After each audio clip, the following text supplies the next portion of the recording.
Is that a serious question?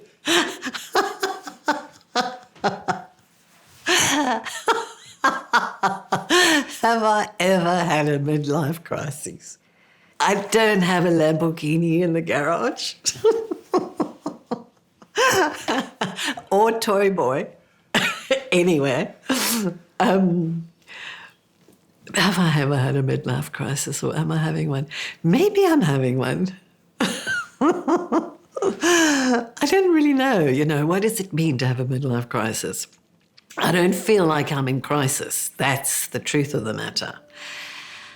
I feel that certainly I'm at a point of major change and a rebirth of sorts, but it's anything but a crisis.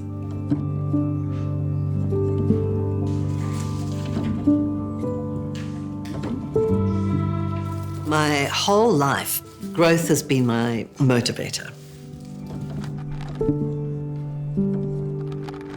All of my life is built to this point, and here I am. That's interesting too that I use that motion because I feel like what's happening is that. So I need 3 of those. And then suddenly springs into mind, there's just a short quote that was, flip it, I've lost it. But in essence, it's about the pain of remaining a bud becomes greater than the pain, the fear of opening up into a full flower. And that's what I feel like I'm at, or the space that I'm at in my life,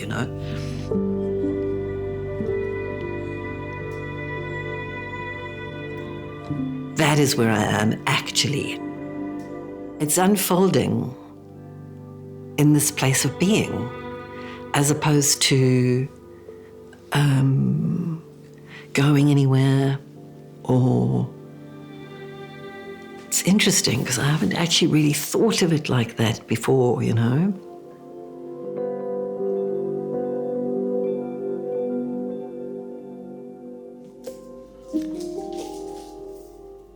Shikoku Island, just south of the mainland of Japan. There are 88 temples that run like a string of pearls around this island. And there's a mammoth walk of 1,200 kilometers from temple to temple. And I decided I was going to do this. Oh, it's so beautiful.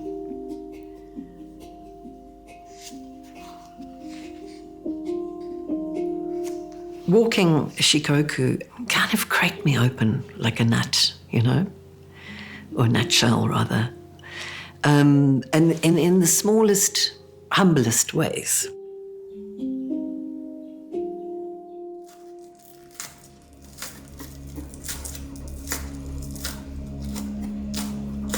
One of the big lessons was getting lost. I would get sidetracked by a twisty, gnarly branch or roots growing off in a direction or a smell or a sound or whatever the case may be. And I would wander off the path and then think, I'm lost. And I would just stand still and be lost, really just surrender to being lost. And then pick a direction and head off. And there were times when I really did get lost. But most of the time, I was led to an incredible discovery that was off the path. A sweet factory where I walked in and I couldn't believe the delights of all of these sweeties. And the woman saw that I was a pilgrim and said, sit down, and brought me matcha tea and a plate of goodies as a gift because I was a pilgrim on the path. What stays with me is that we are never lost. We are where we are, and there is always a gift where you are. Just got to be open to it, And I think that for myself, and I think for a lot of us, we can't see what's right in front of us a lot of the time because we're so worried, or we're so, our minds are so busy. with should be, what if, could be, shoulda, woulda, coulda, all of that mind speak, that keeps us from seeing that where we are is exactly where we need to be and where we should be.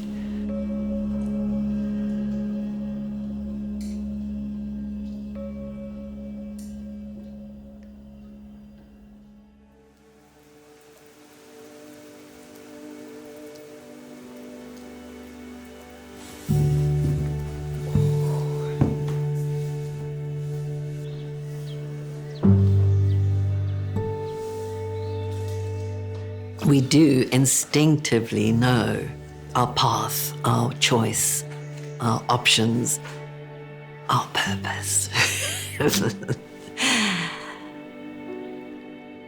But because we have the mind, we get distracted, and we lose our way instead of just standing still and acknowledging really what we already, where we are. Mary Oliver says it, and I have her written here, and I'm going to read her as well, because maybe she'll help me also find my own words in her beautiful words.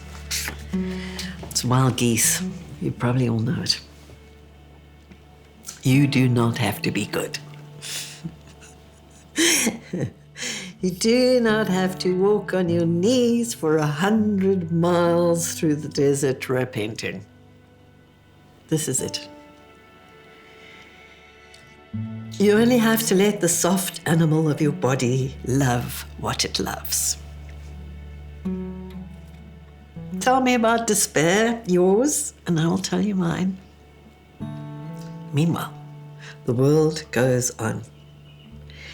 Meanwhile, the sun and the clear pebbles of the rain are moving across the landscapes, across the prairies and the deep trees and the mountains and the rivers. Meanwhile, the wild geese, high in the clean blue air, are heading home again. Whoever you are, no matter how lonely, the world offers itself to your imagination, calls to you like the wild geese, harsh and exciting, over and over, announcing your place in the family of things.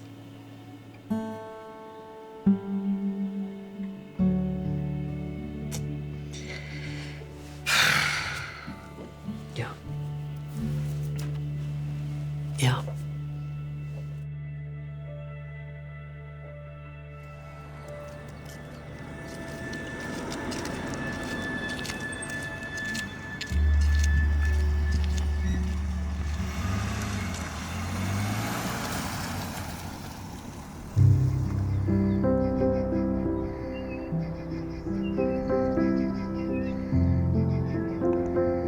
When I think about these times that we are in at this time, on an instinctual, very deep level within us, we know that we are in the most challenging of challenging times.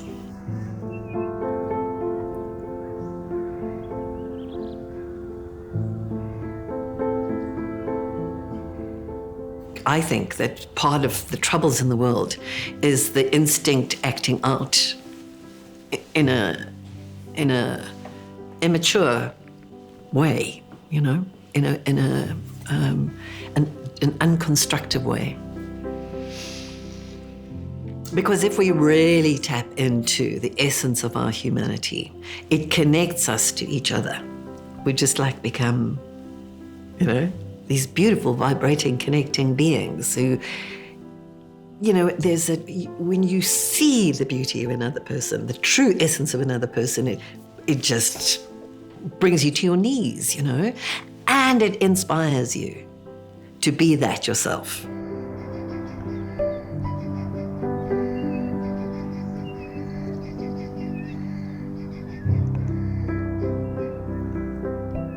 If we were and could be fully human, if we really embraced that, then we have a chance, I think, of at least honoring our species and this beautiful, incredible planet that has given us life.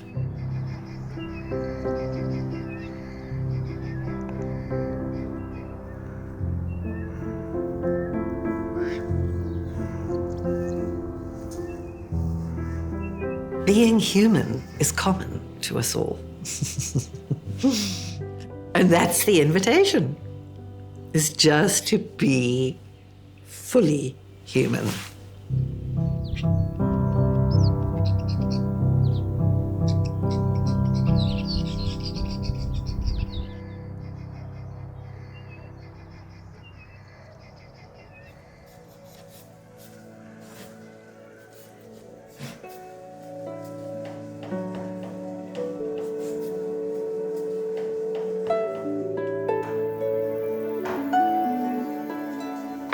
One of the gifts of growing older is that you become full of experience and stories, which are your answers to your living and your life to this point, and you can share those. And perhaps there is a gift in those for other people.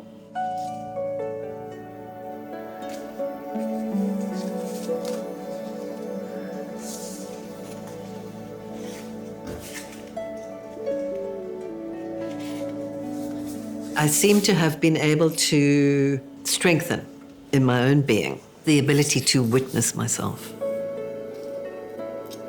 I think that for a good part of our lives, the witnesses are there, but they're critical. Shouldn't. This, on the other hand, this witness is benevolent elder. Oh, God. I've just realized I've become my own elder.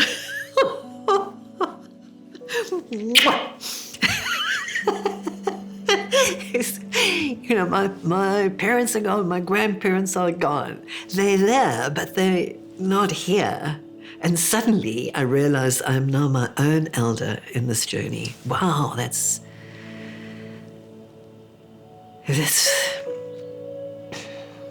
sorry, it's an epiphany.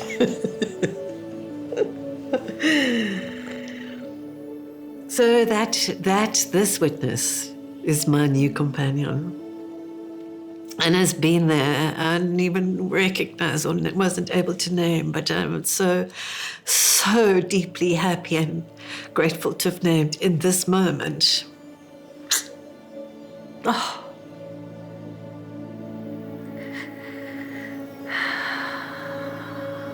It's like an old friend who's always been there, you know what I mean? It's incredible. And I realized that I've been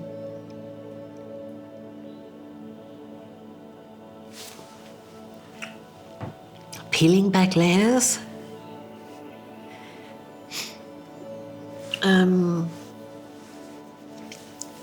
Constantly reminding myself that yes, something that to open to something that was here already. Yeah.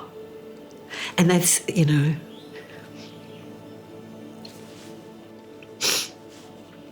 we all have that capacity in every moment. In every moment.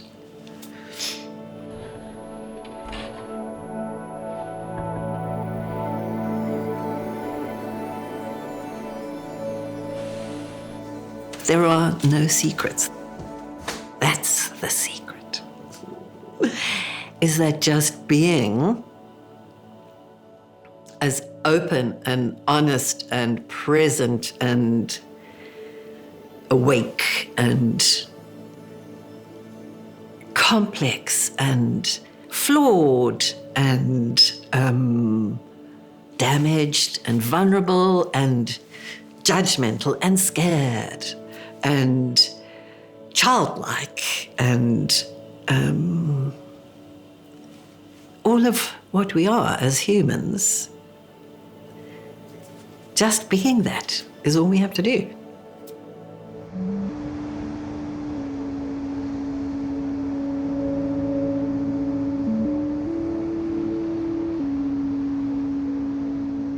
You just have to show up. You really just have to show up. Oh, even as I say that, the relief in my body, it's like, oh, that's all we have to do. And it's a scary thing, showing up, actually, because showing up means no masks, no defenses, no protection. You know,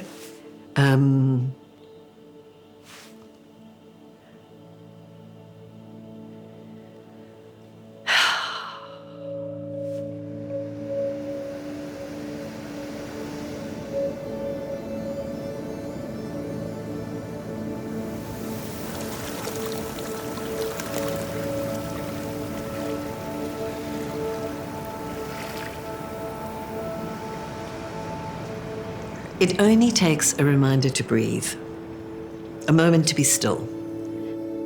And just like that, something in me settles, softens, makes space for imperfection.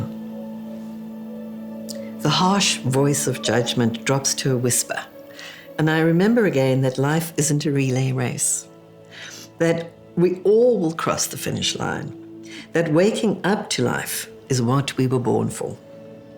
As many times as I forget to catch myself charging forward without even knowing where I am going, that many times I can make the choice to stop, to breathe, and be, and walk slowly in the mystery.